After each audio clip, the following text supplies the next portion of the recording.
এই পর্যায়ে প্রধান অতিথি বক্তব্য। সম্মানিত উপস্থিতি, সবিনয় আমন্ত্রণ জানাচ্ছি আজকের এই আলোচনা অনুষ্ঠানের প্রধান অতিথি এবং বাংলাদেশ লোক প্রশাসন প্রশিক্ষণ কেন্দ্রের রেক্টর জনাব মোহাম্মদ রকিব হোসেন এনডিসি স্যারকে।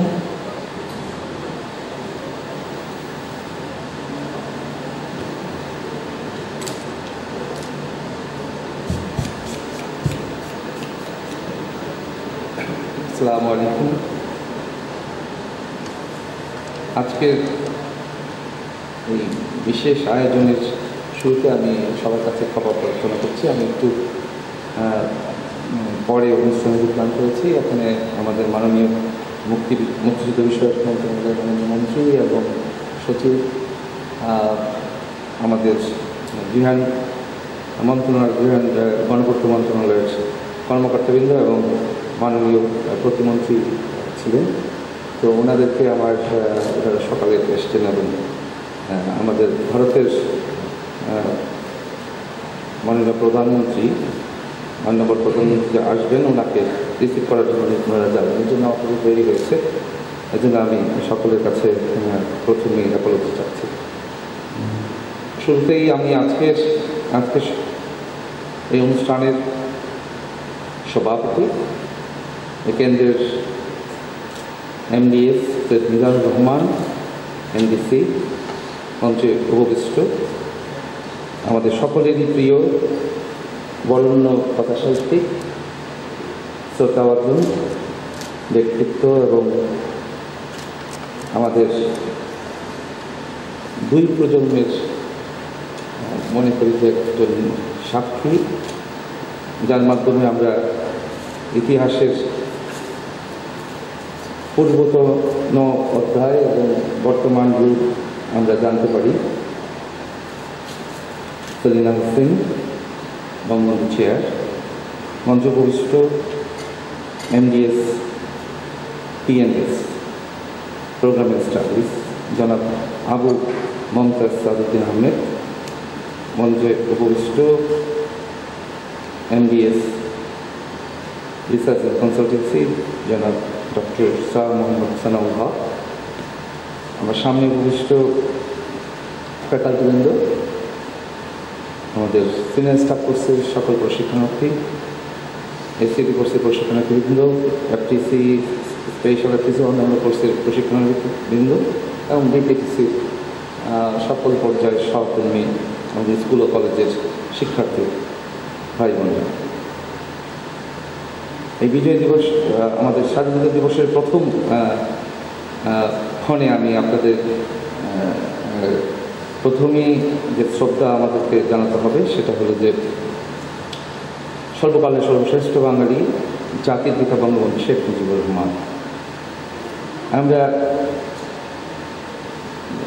কালকে একটা টক শোতে শুনছিলাম ইনসিডেন্টালি আমাদের স্বাধীনতার 50 বছর পূর্তি এবং আমাদের জাতির পিতার 101তম জন্মবার্ষিকী, এই দুটি একসাথে হওয়াতে আমাদের মধ্যে একটা ব্যাপক বিরাট একটা সুযোগ এসেছিল যে আমাদের এটাকে ভালোভাবে উদযাপন করার। করোনার জন্য আমরা হয়তোবা সেভাবে উদযাপন করার সুযোগ না পেলেও আমরা অন্তত কিছুটা তার যে স্বাদ সেটা আমরা নিতে পারছি। তো আমি আজকের প্রতিপাদ্য জাতির পিতা বঙ্গবন্ধু শেখ মুজিবুর রহমানের ঐতিহাসিক নেতৃত্ব এবং সুবর্ণ জয়ন্তীতে দেশের উন্নয়ন, এটা দুটো ভিন্ন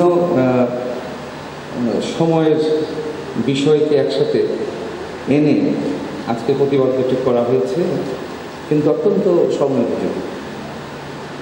আমরা সকলের বক্তব্য থেকে বিভিন্ন পর্যায়ের আলোচনার শোনার সুযোগ পেয়েছি এবং বেশ আমি বলব গুরুত্বপূর্ণ তথ্য আমরা এখান থেকে জানতে পেরেছি।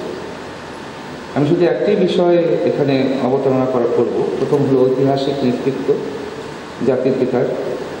জাতির পিতার ঐতিহাসিক নেতৃত্বটা আমার দৃষ্টিতে বা আমার পড়াশোনা রিসার্চ চর্চায় আমি দেখেছি, আমি 4 ভাগে যদি ভাগ করি তাহলে বিষয়টি এইভাবে দাঁড়ায়: ন্যায্যতা, ন্যায্যতা ছিল ওনার নেতৃত্বের একটি বেসিক, আমি বলবো যে অ্যাট্রিবিউটস, জনসম্পৃক্ততা, সাম্প্রদায়িকতা এবং সর্বোপরি দূরদর্শিতা।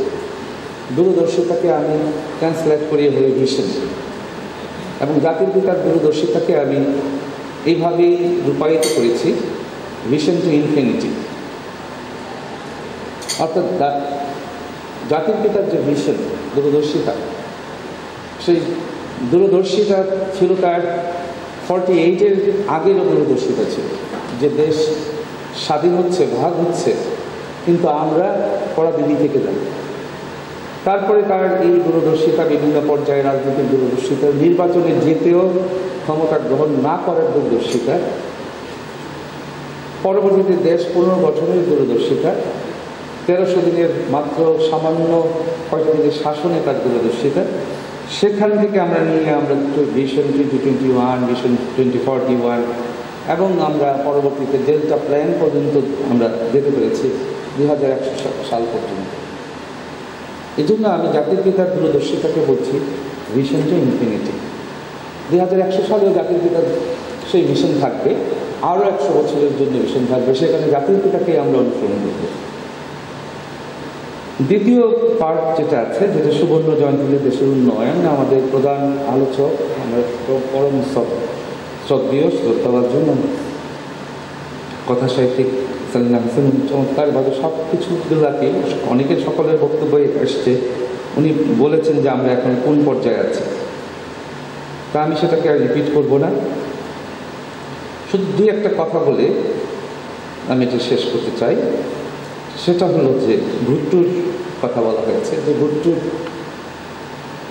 একসাথে বসার না কারণ এবং বঙ্গবন্ধু, সেই সময়ের বঙ্গবন্ধু অত্যন্ত রাগান্বিত হয়েছে। সে ভুট্টো আজ কোথায়? Is a person of lost civilisation. ভুট্টোকে পাকিস্তানের কয়েকজন মানুষই মনে রাখে, হয়তো নুসরাত ভুট্টোকে মনে রাখবেন। বেনজির ভুট্টো তার কন্যা যিনি প্রধানমন্ত্রী ছিলেন, নুসরাত ভুট্টো পার্টি লিড করতেন, ভুট্টোকে কয়েকজন পাকিস্তানি মনে আছে রাখে কিনা আমি দাও। সেই ভুট্টোর দেশের বর্তমান প্রধানমন্ত্রী আমাদের অনেকের প্রিয় ক্রিকেটার ছিলেন ইমরান খান। ইমরান খান এখন বাংলাদেশ হতে চায়, বাংলাদেশের মতো পাকিস্তানকে হতে চায়। তাইলে আমাদের আজকে আমি খুব সংক্ষিপ্ত করে ফেললাম আলোচনাটাকে। সুবর্ণ জয়ন্তী দেশের উন্নয়ন, তাহলে আমাদের দেশের উন্নয়ন কী হলো? সে পাকিস্তানকে বহুদূর ছাড়িয়ে, তার সমস্ত নেতৃত্বকে ছাড়িয়ে জননেত্রী শেখ হাসিনা আজকে যে জায়গায় নিয়ে আমাদেরকে দেশকে দাঁড়া করেছেন, সেটা হলো যে পাকিস্তান বাংলাদেশ হতে চায়। তো অর্থাৎ বাংলাদেশের উন্নয়নের পর্যায়ে যেতে চায়, আমাদের উন্নয়ন ফর্মুলাকে তারা জানতে চায়, আমাদের সিক্রেট অফ ডেভেলপমেন্টকে তারা ফলো করতে চায়। এর চেয়ে বড় আমরা বলি চপাটাকা আর কি হতে পারে, ফিরিয়ে দিয়েছি আমরা। আমাদের প্রধান আলোচক একটা কথা বলছিলেন যে আমরা ইজ্জতের বিনিময়ে, আসলে খুব কষ্ট লাগে এই কথাটা শুনতে। তো কথাটা আসলে প্রথমে শুরু হয়েছিল, এটা একটা কালচারাল বিষয় ছিল। আমাদের আজকে থেকে 40 বছর আগে আমাদের এই সমাজ ব্যবস্থা অনেক কিছুই, অনেক নারী তার স্বামীর নাম নিতে পারত, এখন আমরা স্বামীর নাম বলে ফেলে। তো এই ধরনের কালচারাল ছিল, এই বিষয়টা এখন আর থাকা উচিত না। আমরা কিছুর বিনিময়ে, ইজ্জতের বিনিময়ে দেশ স্বাধীন হয়েছে, তাদের ত্যাগের বিনিময়ে, তাদের অংশগ্রহণের বিনিময়ে, তাদের জীবনের বিনিময়ে এদেশ স্বাধীন হয়েছে। এইটাই একটি জাস্ট আমি একটা ঘটনা, যেহেতু আমাদের প্রখ্যাত কথা সাহিত্যিক উনি অনেক কিছুতেই লেখার উপাদান খুঁজে পাবেন।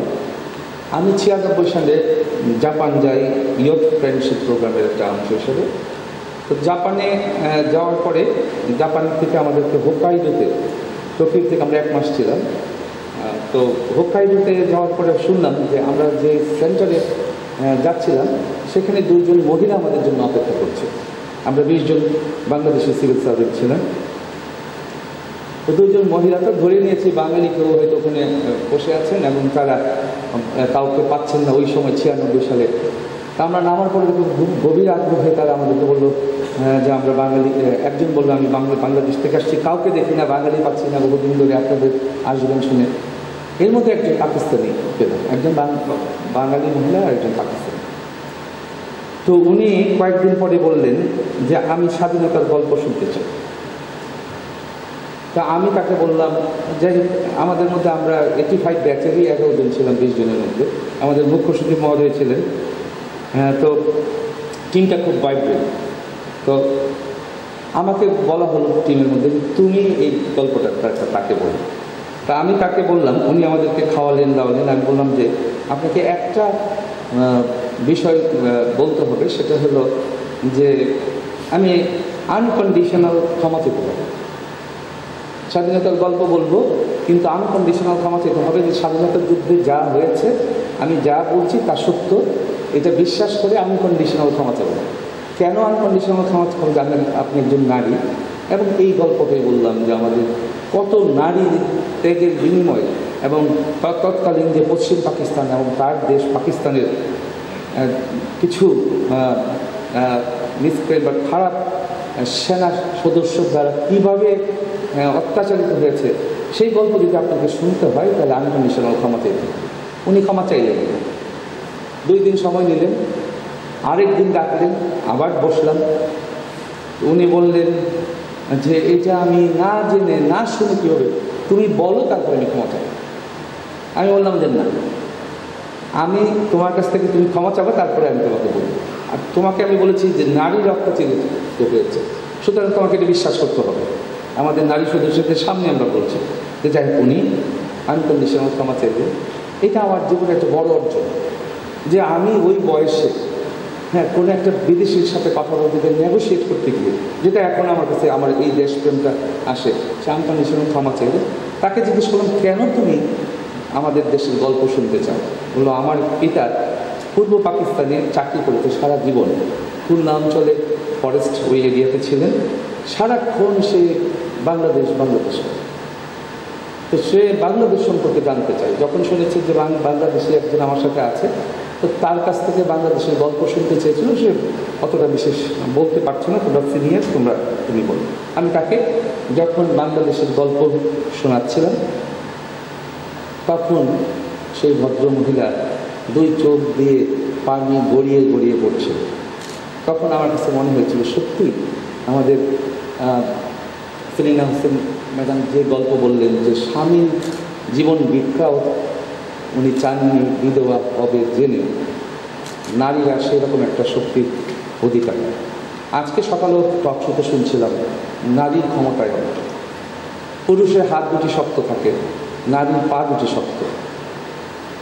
কারণ হলো নারীর এই পা দুটি শক্ত থাকে বলেই নারী সন্তান জন্ম দিতে পারে, পুরুষের জন্ম হয় একটা নারীর গর্ভ থেকে। সুতরাং নারী পুরুষের মধ্যে ব্যবধান শুধু এই জায়গায়, হাত শক্ত একটি সিম্বলিক, কারণ অন্য সমস্ত মেধা শক্তি প্রতীক্ষা সব কিছুই সমান। সুতরাং আমরা সেই নারীদের স্মরণ করি। আর 2টো ঘটনা বলে আমি শেষ করব। সেটি হলো আমরা স্বাধীনতা দিবস উদযাপন করি 26শে মার্চ। 25শে মার্চের সেই কাল রাত বলি আমরা, কাল রাত, যেখানে যে বিভৎসতা আমি দেখেছি, বিভৎসতাতে দেখেছি ইনডাইরেক্টলি। আমার বাড়ি নারায়ণগঞ্জে, আমি 26শে মার্চের বিকালবেলা এবং 27শে সকালে আমি দেখেছি যে কীভাবে মানুষ পার হচ্ছে, ঢাকা থেকে হেঁটে আমাদের ওদিক দিয়ে যাচ্ছে, পা ফুলে গেছে, যারা জীবন বেঁচে চলে গেছেন তাদেরকে আমি দেখেছি। এটুকু আমার স্মৃতি আছে। তারপরে 16 ডিসেম্বর পর্যন্ত আমি নিজে দেখেছি পাকিস্তান আর্মিদের সারেন্ডার করা। এই যে 2 সময়ের মাঝখানটা, 26শে মার্চ থেকে 16ই ডিসেম্বর, সেই সময়টাই আমাদের স্বাধীনতা যুদ্ধ।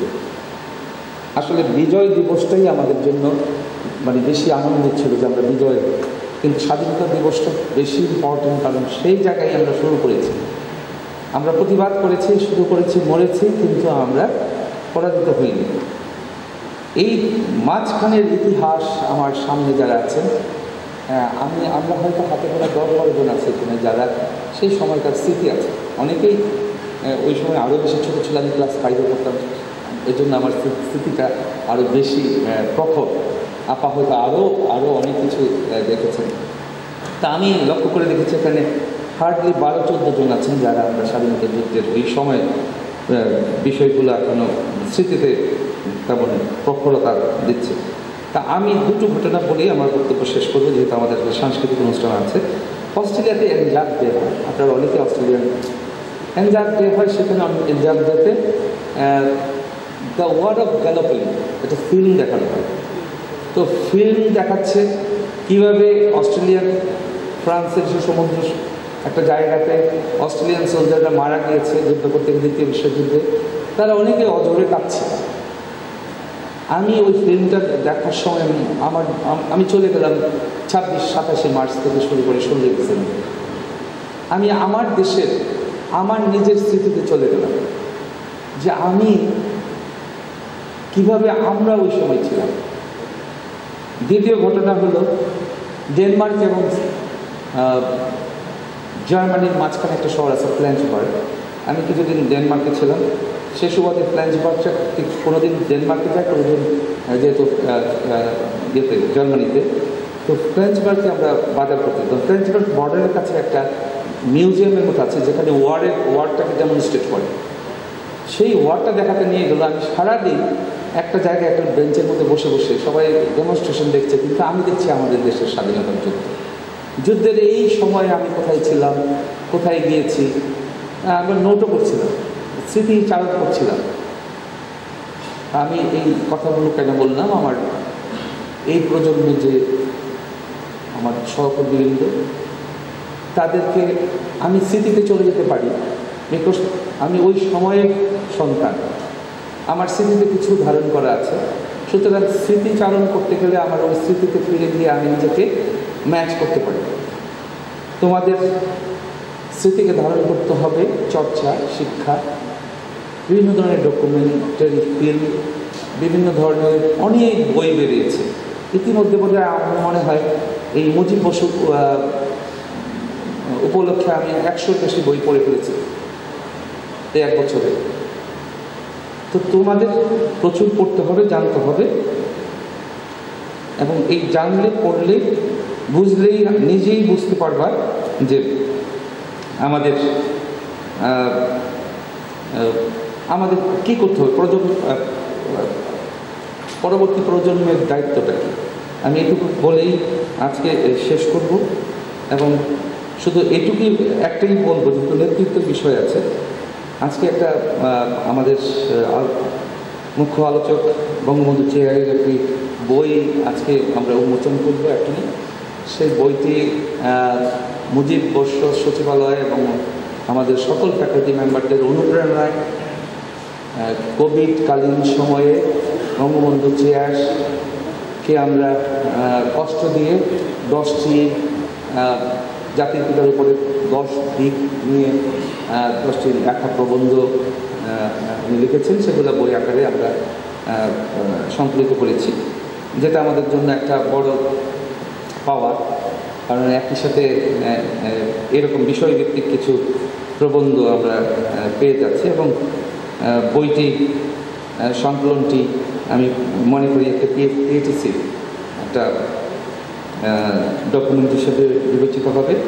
একই সাথে একজন প্রখ্যাত ব্যক্তিত্ব কথা সাহিত্যিকের সাথে আমার মানে তার ইতিহাসের অংশ হিসাবে আমার সকল সহকর্মীবৃন্দের পক্ষ থেকে আমি অংশ গ্রহণ করেছি। মুখবন্ধু আমি লিখেছি। আমার মুখবন্ধুয় আপনারা বঙ্গবন্ধু জাতির পিতার নেতৃত্বের সম্পর্কে, যেটা আমি অন্য একটা জায়গায় লিখেছিলাম, সেখান থেকে আপনারা বুঝতে পারবেন যে জাতির পিতার নেতৃত্বের গুণাবলী কত ধরনের, কীরকম এবং সেভাবে। তা আমি একদম তার গুণাবলীর জাস্ট সিঙ্গেল ওয়ার্ডে যদি বলি, তাহলে কারোর সাথে বঙ্গবন্ধুর নেতৃত্বের গুণাবলীকে সেই আমি করতে পারি না। সেটা হলো আমাদের যদি বলতে হয় যে লিডারশিপ স্টাইল, সেটা হলো শেখ মুজিব স্টাইল। সেটা একটা স্বাতন্ত্র, একটা সেপারেট, একটা নতুন লিডারশিপ স্টাইল, যেটা শেখ মুজিব স্টাইল। এটা পৃথিবীতে এক সময় যে এখন প্রতিষ্ঠিত হচ্ছে। এক পর্যায়ে আমরা যখন লিডারশিপ পড়াবো তখন উনি একজন প্রেসিডেন্ট স্টাইল হিসাবে দাঁড়াবে নিশ্চিত, আমি এটা আপনাদেরকে বলতে পারি। সর্বশেষে মহান স্বাধীনতা দিবস উপলক্ষে যারা প্রাণ দিয়েছেন, আমাদের সেই বীর শহীদদের, বীর মুক্তিযোদ্ধাদের, তাদের আত্মার মাগফিরাত কামনা করছি, তাদের জন্য দোয়া করছি। শহীদ পরিবারের প্রতীক্ষা, তাদের যে অবদান, মুক্তিযোদ্ধা পরিবারে যারা যারা সে সময় শহীদ হয়েছেন, এবং তাদের পরিবারের সকলের প্রতি শ্রদ্ধা, এবং আমাদের বলি যে মা বোন যারা 2 লক্ষ যে যাদের আত্মত্যাগ, তাদের প্রতি আমাদের শ্রদ্ধা, সম্মান এবং আজীবনের ভালোবাসা, কৃতজ্ঞতা প্রকাশ করে বিপিটিসি সকল অনুষদবৃন্দের পক্ষ থেকে এবং সর্বোপরি সকল প্রশিক্ষণার্থীদের পক্ষ থেকে তাদের প্রতি কৃতজ্ঞতা এবং যথাযথ সম্মান জানাচ্ছি। মুজিব বর্ষ উপলক্ষে জাতির পিতার প্রতি আবারও কৃতজ্ঞতা এবং সম্মান। ধন্যবাদ। অসংখ্য ধন্যবাদ রেক্টর মহোদয়কে।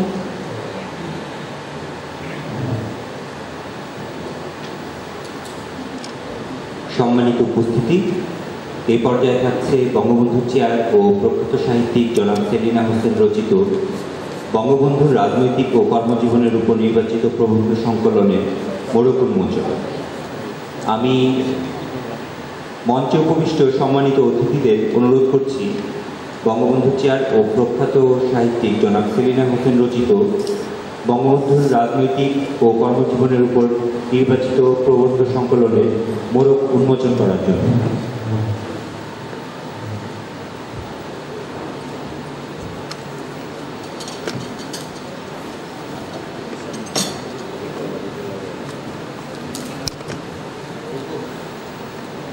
আমি মাননীয় অতিথিদের অনুরোধ করছি বঙ্গবন্ধুর রাজনৈতিক ও কর্মজীবনের উপর নির্বাচিত প্রবন্ধ সংকলনের মোড়কটি উন্মোচন করা যায়।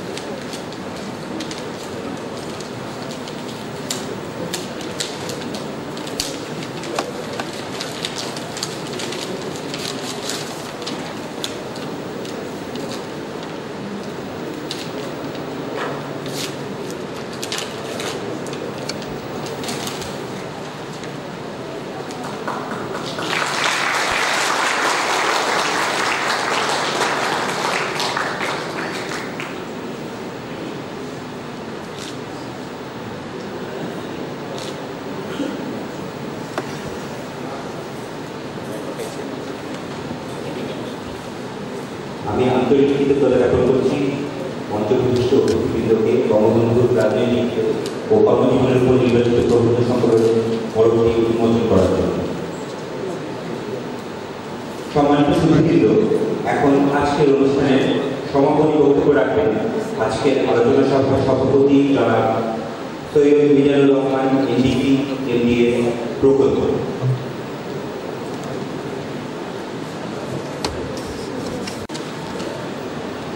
বিসমিল্লাহির রহমানির রহিম।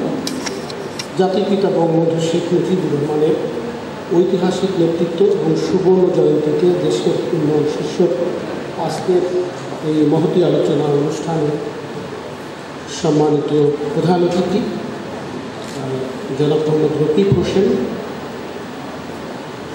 বাংলাদেশ লোক প্রশাসন প্রশিক্ষণ কেন্দ্রের রেক্টর এবং গণপ্রজাতন্ত্রী বাংলাদেশ সরকারের সচিব, এখানে উপস্থিত আছেন জননন্দিত কথা সাহিত্যিক এবং গুণীজন সেলিনা হোসেন, বিশিষ্ট সাহিত্যিক এবং বঙ্গবন্ধু চেয়ার, মঞ্চবিষ্ট আমার সুপ্রিয় সহকর্মী বৃন্দ এবং আমার সামনে উপস্থিত বিদগ্ধ সুধীজন, আসসালামু আলাইকুম এবং শুভ দুপুর।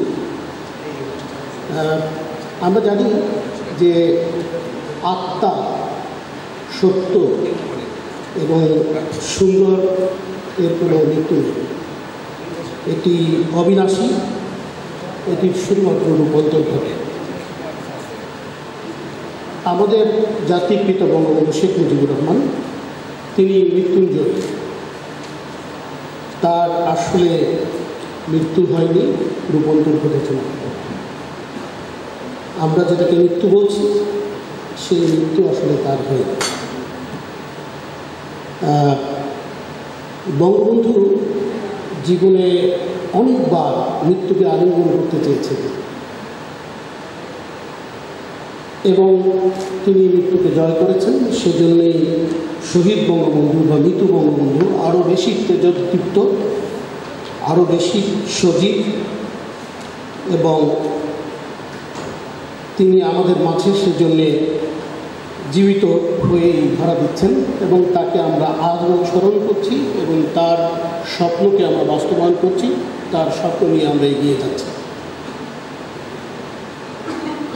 আজকের যে প্রতিপাদ্য বিষয়, সেই প্রতিপাদ্য বিষয়টাকে ন্যায্যতা দিতে আমি দু একটা কথা বলব। আমরা জানি যে বঙ্গবন্ধুর যে নেতৃত্ব, যেটি আমাদের প্রধান অতিথি বলেছেন যে মুজিব স্টাইল নেতৃত্বের, আসলে ব্যক্তিত্বের কতগুলো অবিসাঙ্গিক উপপাদ্য বা বিষয় রয়েছে। নেতৃত্বের গুণাবলীর মধ্যে বিশেষ করে সততা, দৃঢ়তা, আস্থা, যেটা অনুকরণের গুণাবলী, ধীশক্তি, তারপরে হচ্ছে চমৎকার কমিউনিকেটর এবং একই সাথে সহমর্মিতা, ইতিবাচক এবং সৃজনশীল যে চিন্তা চেতনা, স্বচ্ছতা, মানবিকতা, স্বপ্নদ্রষ্টা এবং লক্ষ্যভেদী হওয়া, এই সমস্ত গুণগুলির কথা আমরা অনেকেই জানি। আমাদের জন ম্যাক্সওয়েলের যে বিখ্যাত উক্তি নেতৃত্বের, সেটি বঙ্গবন্ধুর মধ্যে সবটুকুই বর্তমান ছিল। তিনি বলেছিলেন যে a leader is one who knows the way, goes the way and shows the way. তো বঙ্গবন্ধু জানতেন, বঙ্গবন্ধু সেই পথে হাঁটতেন এবং সেই পথে হাঁটাতে আমাদেরকে শিখিয়ে গেছেন। ইফেক্টিভ লিডাররা তারা আমি পারি না এটা কখনো বলে না, তারা বরঞ্চ বলে আই ক্যান, আমি পারব এবং আমাদেরকে করতেই হবে। আমরা দায়িত্ববোধের প্রশ্নে বঙ্গবন্ধু এই সমস্ত বাঙালির দায়িত্বকে তার স্তম্ভে নিয়েছিলেন এবং সেটি তিনি পরিপূর্ণভাবে বাস্তবায়ন করেছেন। কাউকে তিনি ব্লেম দেন নাই কখনো। লিডাররা কখনো অন্য কাউকে ব্লেম দেয় না, যেটা আমরা আর্নল্ড গ্লাসওয়ের একটা উক্তি থেকে দেখতে পাই যে a good leader takes little more than his share of blame and little less than his share of the credit. ক্রেডিটটা তারা নিতে চান না, বরঞ্চ দায়িত্বটাই লিডাররা নিতে চান এবং ব্লেমটা নিতে চান। বঙ্গবন্ধু তার ছিল একটা বিশাল কর্মী বাহিনী, কৃষক, শ্রমিক, কামার, কুমার, মেহনতি মানুষটাই তার কর্মী বাহিনী এবং নেটওয়ার্ক হিসাবে কাজ করছে। এবং সেজন্যে কালকেও আমরা কয়েকটা প্রমাণচিত্রের মধ্যে দেখেছি যে তার কর্মী বাহিনী হিসেবে কাজ করেছে খেটে খাওয়া মানুষ, কামার, কুমির, কৃষক, কুমার, কৃষক ছেলে, এবং তারা যথার্থভাবে বঙ্গবন্ধুর সেই দায়িত্বগুলো, দেয়া দায়িত্বগুলো পালন করেছে। বঙ্গবন্ধুর মধ্যে একটা ইনোভেটিভ আইডিয়া সবসময় ছিল, যেটা স্টিভ জবস যে কথাটা সবসময় বলেন যে innovation ডিস্টিংগুইশেস between the leader and the followers. So এই যে ইনোভেটিভ চিন্তা চেতনায়, এইটা তাকে অন্য সকল লিডার থেকে এবং কর্মী বাহিনী থেকে তাকে আরও আলাদা করে রেখেছে। অহংকার, গর্ব বিষয়টি বঙ্গবন্ধুর প্রতি ছিল না, কারণ এটি তার মধ্যে কাজ করত না। বঙ্গবন্ধুর সবচেয়ে বড় যে বিষয়টা, সেটা হচ্ছে তিনি ছিলেন দূরদর্শী। যেটা নেতৃত্বের সবচেয়ে গুরুত্বপূর্ণ দিক, যে নেতারা সবসময় ভিশনারি হবেন। এবং যেটা ওই জ্যাক ওয়ালস এই কথাটা অত্যন্ত চমৎকারভাবে বলেছেন লিডারশিপ বলতে গিয়ে, যে good business leaders create vision, articulate the vision, passionately own the vision, and relentlessly drive it to completion. So Bangabandhu কেবলমাত্র আমাদের স্বপ্ন দেখেন নাই, সেই স্বপ্নকে স্ট্র্যাটেজিক অ্যাকশন প্ল্যান এবং দীর্ঘ সংগ্রাম এবং কর্মের মধ্য দিয়ে সেগুলোকে বাস্তবায়ন করে গেছেন, এবং তার ফলশ্রুতিতে আমরা আজকে এই বাংলাদেশ পেয়েছি।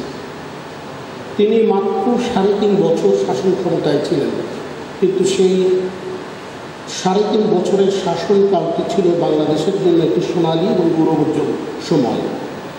যুদ্ধ বিধ্বস্ত একটি দেশকে তার শ্মশানের অবস্থা থেকে তিনি সেখানে জীবন্ত একটা সজীব বাংলাদেশ উপহার দিয়েছিলেন, এবং প্রচুর পুনর্গঠন এবং কঠিন কাজগুলো তিনি করেছেন।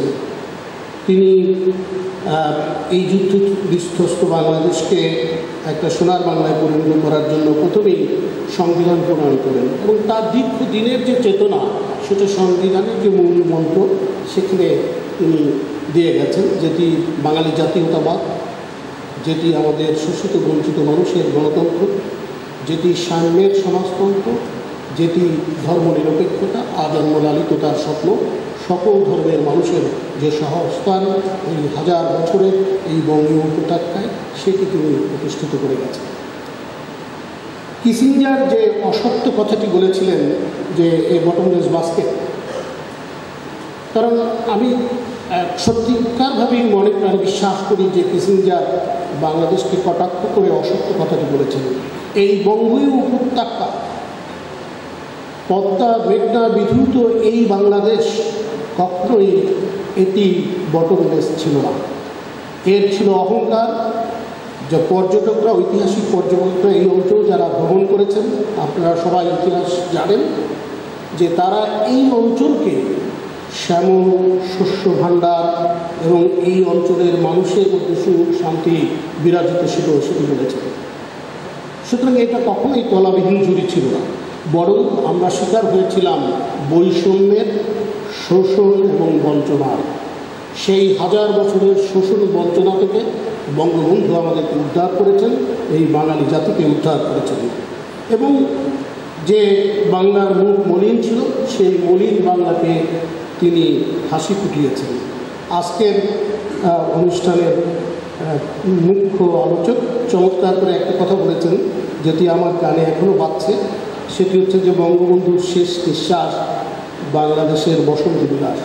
সত্যি তাই, বাংলাদেশের এখনকার সময়টাকে যদি আমরা বসন্ত বলি, তাহলে বঙ্গবন্ধুর মৃত্যুর মাধ্যমে সেই বসন্ত রচিত হয়েছে, এবং তিনি সেই বসন্ত প্রস্তুতির জন্য সব আয়োজন করে রেখেছেন, এবং তার সুযোগ্য কন্যা শেখ হাসিনা, মাননীয় প্রধানমন্ত্রী, তিনি আজকে সেই সোনার বাংলার যে দর্শনগুলো তাই একটা একটা করে আমাদের সামনে তুলে আনছেন, এবং আমরা তার জন্য কাজ করছি, এবং ক্রমেই আমরা বাংলাদেশের অর্জনের ঝুড়ি এগুলো ভরে ফেলছি। সুতরাং বটমলেস বাস্তব তো ছিলই না, বরঞ্চ এই ঝুড়ি এখন আরও পরিপূর্ণতায় রূপ পাচ্ছে। আমরা মিডল ইনকাম কান্ট্রিজ মধ্যে ইতিমধ্যে পদার্পণ করেছি, আমরা উন্নয়নশীল দেশের মধ্যে ইতিমধ্যে পদার্পণের জন্য আমরা স্বীকৃত হচ্ছি। সুতরাং এখন আমাদের কিন্তু অনেক কাজ, ভাতের অধিকার প্রতিষ্ঠা হয়েছে, কিন্তু একজন বক্তা নিজাম আমাদের এসিস্ট্যান্ট ডিরেক্টর এখানে বলে গেছেন, আমার সে কথাগুলো কানে পাচ্ছে যে সামনের যে বিষয়গুলো, যেটি সেই বিষয়গুলো এবং পুরো জাতিকে একত্রিত হয়ে দেশকে এগিয়ে নেওয়ার যে বঙ্গবন্ধু স্বপ্ন দেখেছিলেন, সেই জায়গাগুলোতে আমাদেরকে অনেক কাজ করতে হবে, এবং সেজন্যে আমরা যারা পাবলিক সার্ভেন্ট, জনগণের সেবক বা চাকর, রাষ্ট্রের চাকর বা সেবক, আমাদের দায়িত্ব কিন্তু অনেক গুরুত্বপূর্ণ। সুতরাং আমাদেরকে কাঁধে কাঁধ মিলিয়ে এই কাজে ঝাঁপিয়ে পড়তে হবে, তাহলেই আমরা আমাদের বঙ্গবন্ধুর যে স্বপ্ন সোনার বাংলা এবং আমাদের তার সুযোগ্য কর্ম মাননীয় প্রধানমন্ত্রী যে রূপকল্প দিয়েছেন 2041 সালে বাংলাদেশকে একটি আধুনিক উন্নত রাষ্ট্র হিসেবে প্রতিষ্ঠিত করা, সেটা বাস্তবে এটি সম্পন্ন করা যাবে।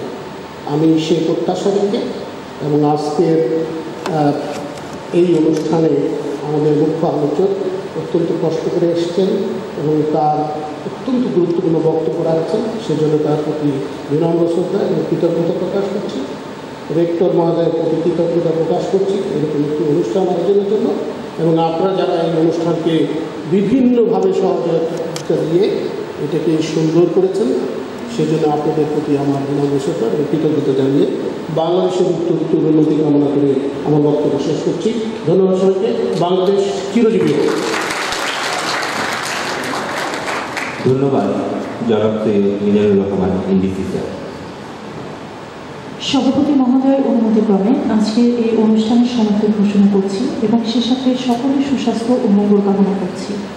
একই সাথে কেন্দ্রের চলমান কোর্স সময় প্রশিক্ষণার্থীদের অংশগ্রহণে আয়োজিত সাংস্কৃতিক অনুষ্ঠান উপভোগ করার জন্য সকলকে আমন্ত্রণ জানাচ্ছি। ধন্যবাদ সবাইকে।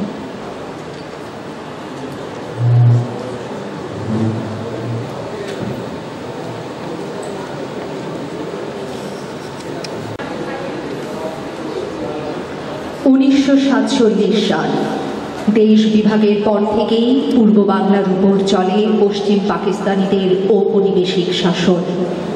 বৈষম্য ও বঞ্চনার বেড়াজালে বন্দী হতে থাকে বাংলার মানুষের প্রতিটি স্বপ্ন। আঘাত আসে আমাদের কণ্ঠের উপর, বাঙালির অস্তিত্বের উপর, আমাদের মাতৃভাষার উপর। উর্দুকে রাষ্ট্রভাষা করার সিদ্ধান্তের প্রতিবাদে বাংলার রাজপথ প্রতিবাদে মুখর হয়ে ওঠে। 1948 সালে সেই আন্দোলনে গ্রেপ্তার হন শেখ মুজিব সহ আরও অনেকে। বাঙালি জাতীয়তাবাদে উদ্বুদ্ধ হয়ে 1952 সালের 21শে ফেব্রুয়ারি 144 ধারা উপেক্ষা করে ভাষার দাবিতে মিছিল বের করে সালাম, রফিক, বরকত, জব্বার সহ বাংলার দামাল সন্তানেরা।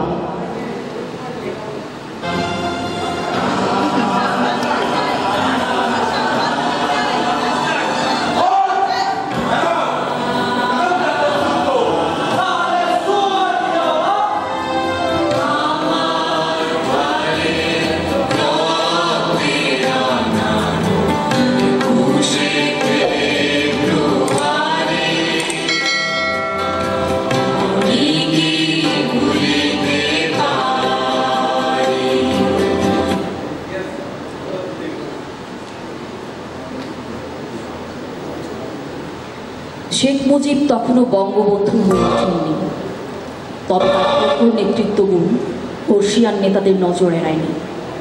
1954 সালে মাত্র 34 বছর বয়সে যুক্তফ্রন্ট সরকারের মন্ত্রী হিসেবে দায়িত্ব পান তিনি।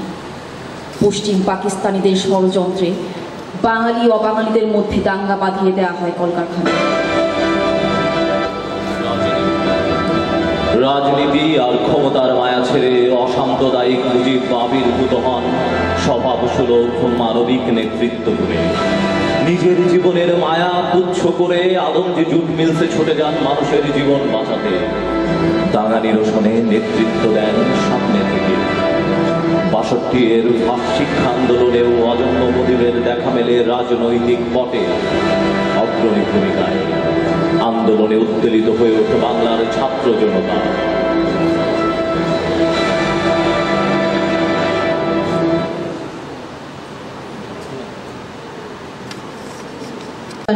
রাজনৈতিক কুটচাল, বৈষম্যবাদী আচরণ আর সাম্প্রদায়িক বিভাজন নীতির প্রেক্ষাপটে বাঙালির ভবিষ্যৎ নিয়ে উদ্বিগ্ন হয়ে ওঠেন মুজিব।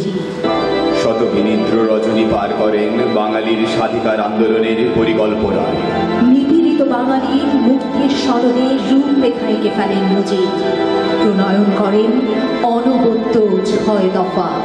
এতদিনের বিমুক্ত বৈষম্য, নিপীড়ন, অনাচার নিরসনে মুজিব বাঙালিকে উপহার দেন তার রাজনৈতিক মহাকাব্যের 6টি অধ্যায়। আপামর জনতা, কৃষক, শ্রমিক, ছাত্র, শিক্ষক স্বপ্নদ্রষ্টা মুজিবের 6 দফায় নিজেদের অস্তিত্ব খুঁজে পায়, আন্দোলনের ভাষা খুঁজে পায়, বাঁচার স্বপ্ন দেখে, মুক্তির স্বপ্ন দেখে, স্বাধীনতার স্বপ্ন দেখে। মুজিব পরিণত হন 7 কোটি বাঙালির অবিসংবাদিত নেতায়।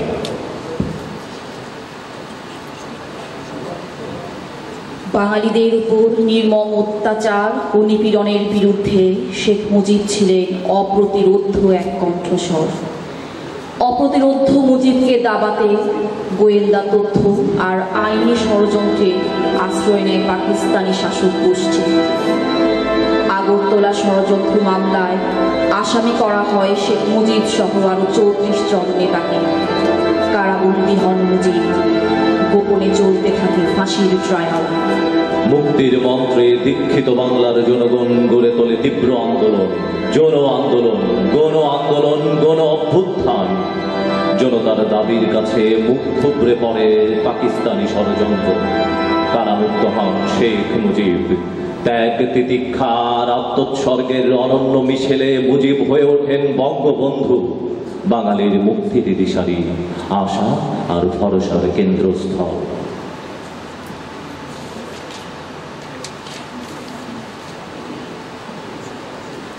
1970 সালে নির্বাচনে বঙ্গবন্ধুর নেতৃত্বে আওয়ামী লীগ নিরঙ্কুশ সংখ্যাগরিষ্ঠতা অর্জন করে, কিন্তু নির্বাচিত প্রতিনিধিদের কাছে ক্ষমতা হস্তান্তরে টালবাহানা শুরু করে পশ্চিম পাকিস্তানি শাসক গোষ্ঠী। আলোচনার নামে চলে প্রহসন। বাঙালি জাতির রাজনৈতিক ইতিহাসের প্রান্তিলগ্নে আবারও আবির্ভূত হন মুজিব, ডাক দেন চূড়ান্ত মুক্তি সংগ্রামে। 100 বছরের শত সংগ্রাম শেষে অতঃপর কবি এসে জনতার মঞ্চে দাঁড়ালেন। জনসমুদ্রে জাগিল জোয়ার, কে রোধে তাহার বজ্র কণ্ঠধ্বনি। গণসূর্যের মঞ্চ কাঁপিয়ে কবি শোনালেন তার অমর কবিতা খানি। চাই না, আমরা দেশের মানুষের অধিকার চাই। আর যদি একটা গুলি চলে, আর যদি আমার লোকের উপর হত্যা করা হয়, তোমাদের উপর কাছে আমার অনুরোধ হইল, প্রত্যেক ঘরে ঘরে দুর্গ গড়ে তোলো। তোমাদের যা কিছু আছে তাই নিয়ে শত্রুর মোকাবেলা করতে হবে এবং জীবনের তরে রাস্তাঘাট যা যা আছে সব কিছু আমি যদি হুকুম দেবার নাও পারি তোমরা বন্ধ করে দেবে এবং তোমাদের যা কিছু আছে তাই নিয়ে প্রস্তুত থাকো। মনে রাখবা, রক্ত যখন দিয়েছি রক্ত আরো দেব, এদেশের মানুষকে মুক্ত করে ছাড়বো ইনশাআল্লাহ। এবারে সংগ্রাম আমাদের মুক্তির সংগ্রাম, এবারে সংগ্রাম স্বাধীনতার সংগ্রাম।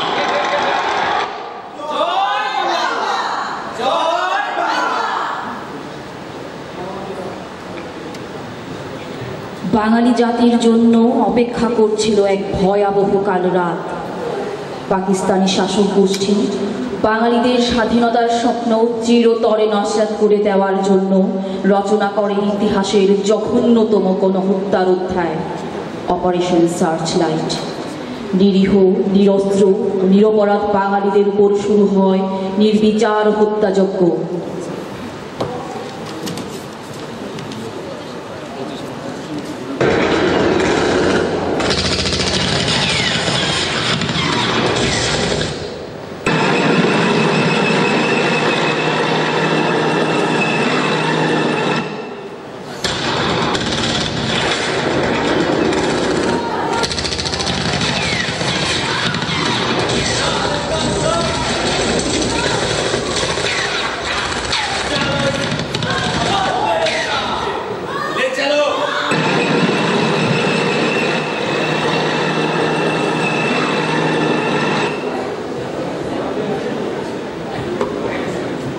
এক ঘোর অমানিসা বিরাজ করছে তখন বাংলার প্রতিটি বালুকণায়। মৃত্যু সংখ্যাকে উপেক্ষা করে বঙ্গবন্ধু 25শে মার্চের দিবাগত রাতে গ্রেপ্তার হওয়ার পূর্বেই বাংলাদেশের স্বাধীনতা ঘোষণা করলেন। এটাই হয়তো আমার শেষ বার্তা। আজ থেকে বাংলাদেশ স্বাধীন। আমি বাংলাদেশের মানুষকে আহ্বান জানাই, আপনারা যেখানেই থাকুন আপনাদের সর্বস্ব দিয়ে দখলদার সেনাবাহিনীর বিরুদ্ধে শেষ পর্যন্ত প্রতিরোধ চালিয়ে যান। বাংলাদেশের মাটি থেকে সর্বশেষ পাকিস্তানি সৈন্যটিকে উৎখাত করা এবং চূড়ান্ত বিজয় অর্জনের আগ পর্যন্ত আপনাদের যুদ্ধ অব্যাহত থাকুক।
তোমাকে পাওয়ার জন্য এই স্বাধীনতা পাওয়ার জন্য আর কতকাল ভাসতে হবে রক্তগঙ্গায়, আর কতবার দেখতে হবে খান্ডবদাহ। তুমি আসবে বলে হে স্বাধীনতা, সাকিনা বিবির কপাল ভাঙল, শিথির সিঁদুর মুছে গেল হরিদাসী। তুমি আসবে বলে হে স্বাধীনতা, শহরের বুকে জলপাই রঙের ট্যাঙ্ক এলো দানবের মতো চিৎকার করতে করতে।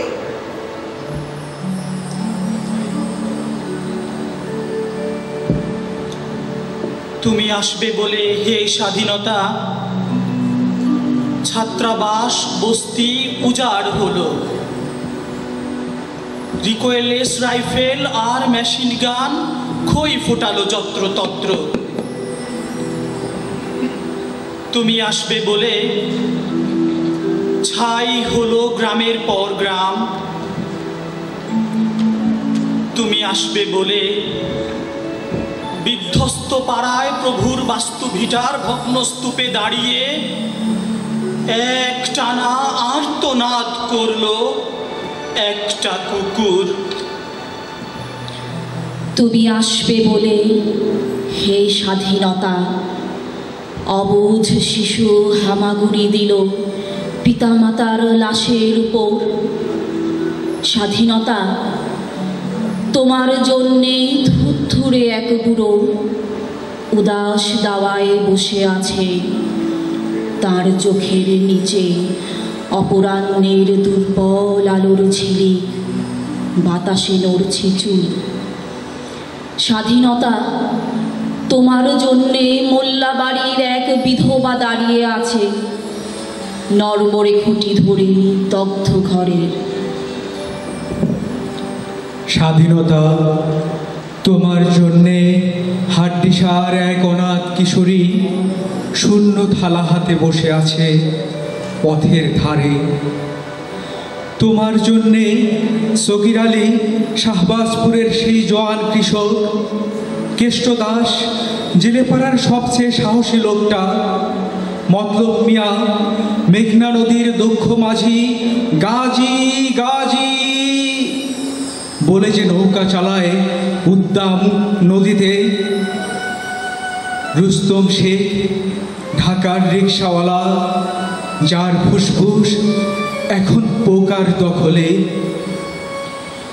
আর রাইফেল কাঁধে বনে জঙ্গলে ঘুরে বেড়ানো সেই তেজি তরুণ, যার পদভারে একটি নতুন পৃথিবীর জন্ম হতে চলেছে। সবাই অধীর আগ্রহে অপেক্ষা করছে তোমার জন্যে হে স্বাধীনতা। পৃথিবীর এক প্রান্ত থেকে অন্য প্রান্তে জ্বলন্ত ঘোষণার ধ্বনি প্রতি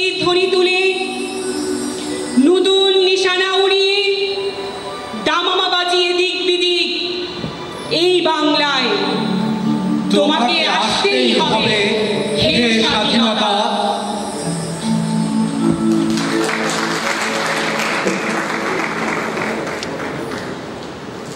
পাকিস্তানি শাসক গোষ্ঠী রাজাকার আলবদর আল শামসকে সঙ্গে নিয়ে হত্যাযজ্ঞ চালালো বাংলার আবাল বৃদ্ধ বনিতার উপর। রচিত হলো ইতিহাসের জঘন্যতম গণহত্যার নজির। মুক্তিকামী বাঙালিরা বঙ্গবন্ধুর প্রেরণা ও দিক নির্দেশনায় গড়ে তুলল প্রবল প্রতিরোধ। পরাধীনতা শৃঙ্খল ভাঙার লড়াইয়ে বাঙালিরা এগিয়ে চলল নির্ভীক দুর্দমনীয় গতিতে।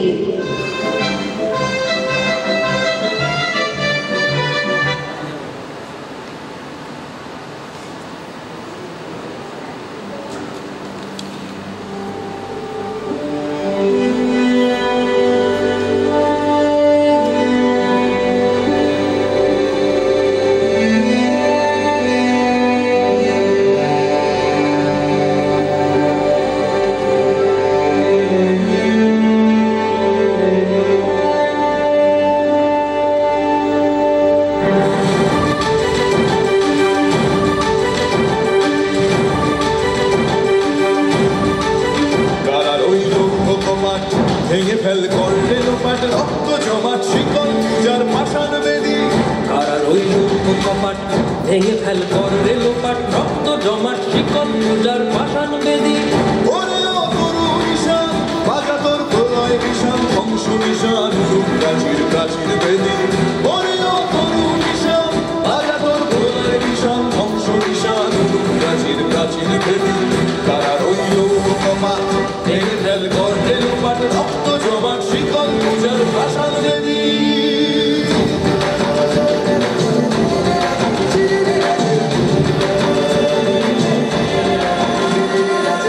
গাজনের বাজনা বাজা কে মালিক কে সে রাজা।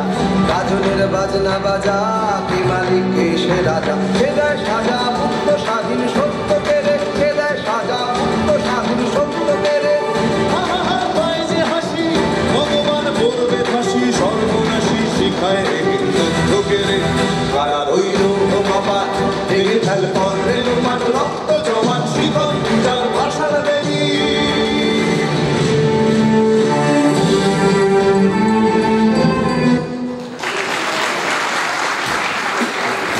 মুক্তিযুদ্ধে বাঙালিদের অংশগ্রহণ ছিল সর্বাত্মক।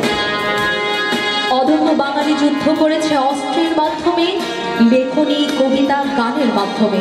স্বাধীন বাংলা বেতার কেন্দ্র থেকে প্রচারিত হলো চরম পত্র আর দেশপ্রেমের প্রেরণা সুপ্ত কালজয়ী কিছু গান।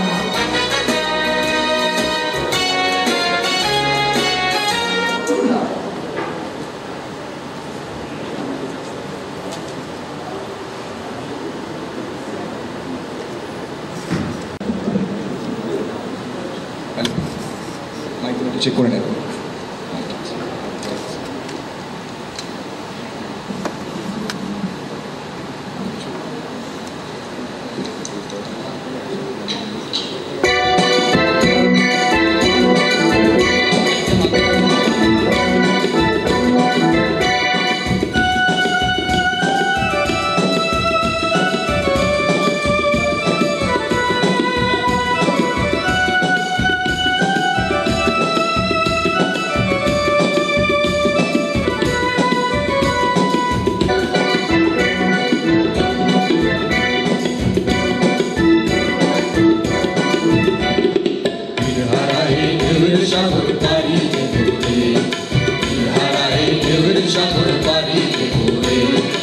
আমরা কত নবীন মাঝি হাত ধরেছি সত্য করে হারায় ঢেউয়ের সাধন পারি হারায় ঢেউয়ের সাধন পারি।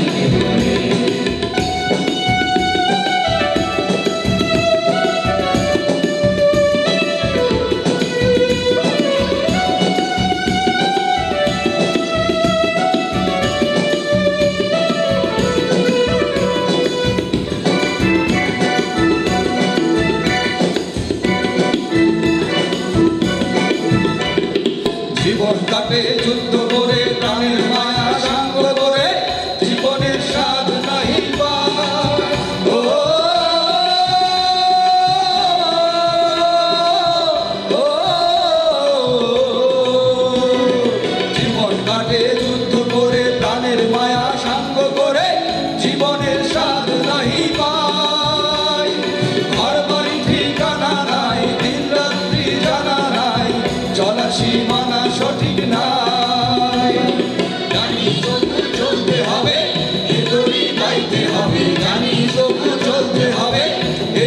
বাইতে হবে আমি যে সাগর মাঝি রে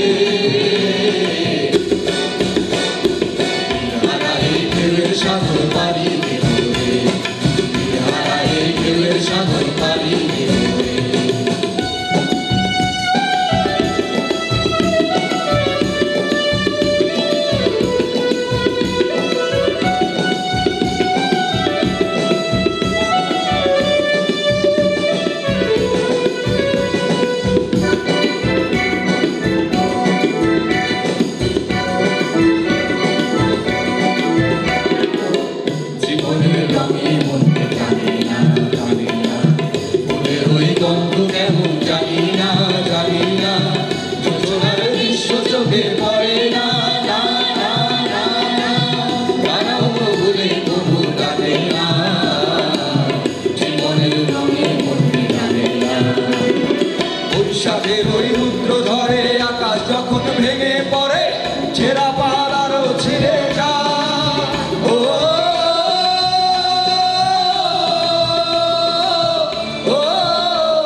এবং সেই স্বাধীন বাংলাদেশে বঙ্গবন্ধুর দক্ষ রাষ্ট্র পরিচালনায় অর্থনৈতিক, রাজনৈতিক, প্রশাসনিক সর্বক্ষেত্রে শুরু হলো সংস্কার।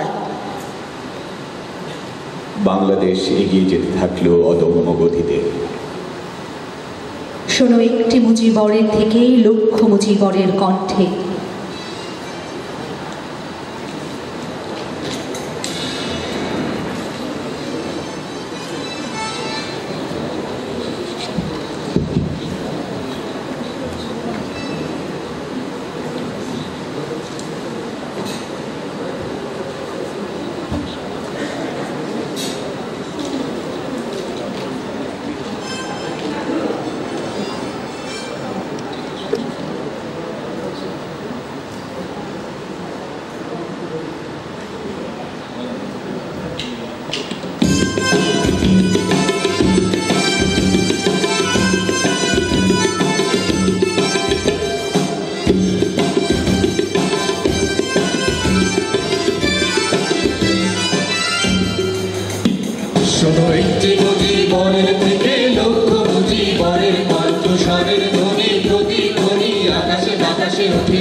বাংলাদেশ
কবির সোনার বাংলা নজরুলের বাংলাদেশ জীবনানন্দে রূপসী বাংলা রূপের চিতায় নেই তো শেষ বাংলাদেশ বিশ্বকবির সোনার বাংলা নজরুলের বাংলাদেশ জীবনানন্দে রূপসী বাংলা রূপের চিতায় নেই তো শেষ বাংলাদেশ জয় বাংলা বলতে মনে রে আমার হলো কেন ভাবো আবার হারানো বাংলাতে আবার তো ফিরে পাবো অন্ধকারে পূর্বাকাশে উঠবে আবার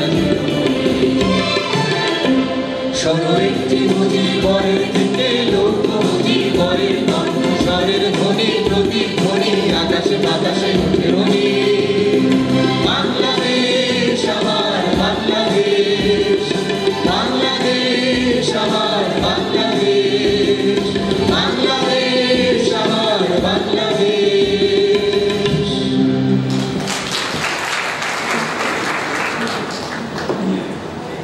উন্নয়ন ও অগ্রগতির পথে বাংলাদেশের অগ্রযাত্রা বাংলার শত্রুরা মেনে নিতে পারেনি।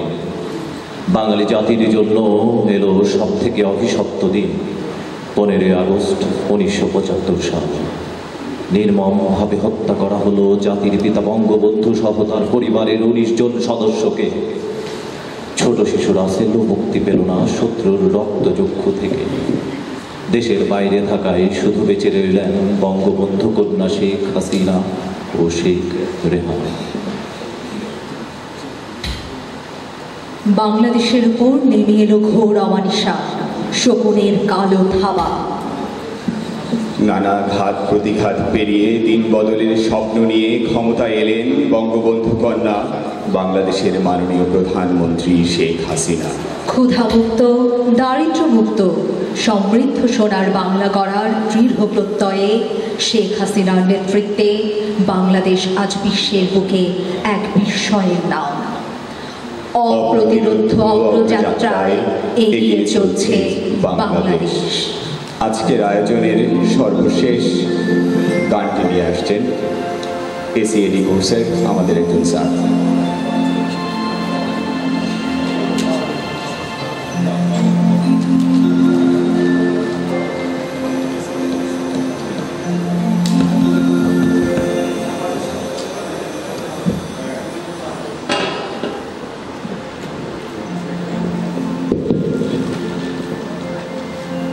সূর্যোদয়ে তুমি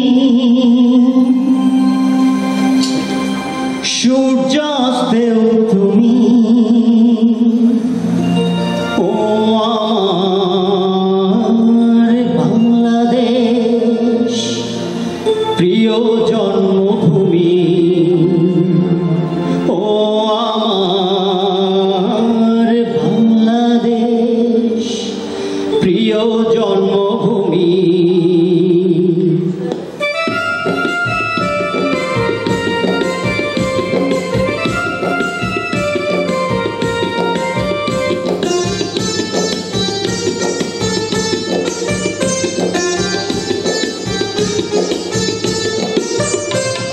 সূর্যোদয়ে তুমি সূর্যাস্তেও তুমি ও আমার বাংলাদেশ প্রিয় জন্মভূমি ও আমার বাংলাদেশ প্রিয় জন্মভূমি। সূর্যোদয়ে তুমি সূর্যাস্তেও তুমি ও আমার বাংলাদেশ প্রিয় জন্মভূমি।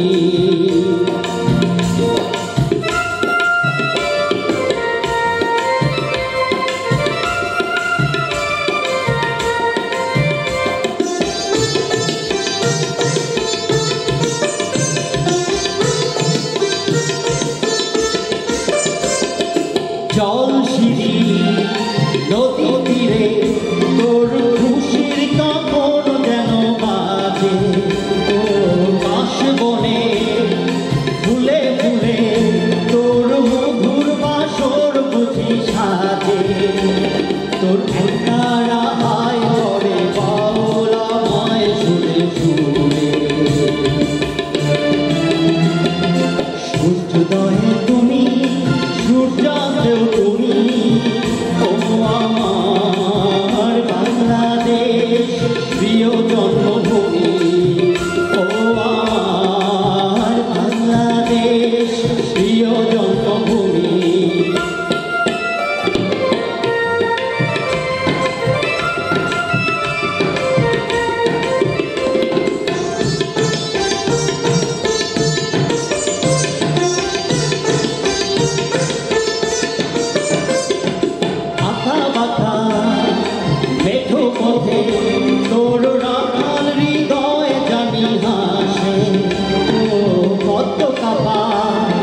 দিঘি ঝিলে তোর সোনার স্বপ্ন খেয়া ভাসে তোর এই আমি নাই ধরে রাখি সামায় চিরতরে